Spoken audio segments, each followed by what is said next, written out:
বছর শুরুর আগের দিনেই প্রধানমন্ত্রী শেখ হাসিনা ঘোষণা করেন জাতীয় বই উৎসব ২০১৭।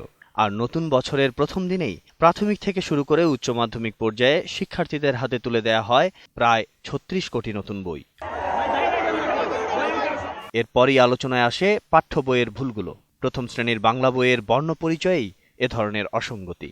আম গাছে উঠে ছাগলের আম খাওয়ার দৃশ্য রীতিমতো দৃষ্টিকটু।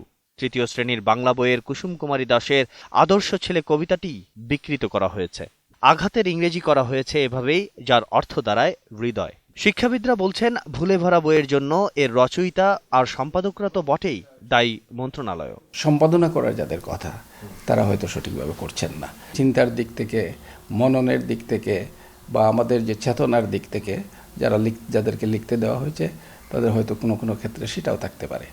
জাতীয় শিক্ষানীতির আদলে পাঠ্য বইয়ে মুক্তিযুদ্ধের চেতনার পাশাপাশি অসাম্প্রদায়িক বাংলাদেশের চিত্র থাকা জরুরি বলে মনে করেন তারা।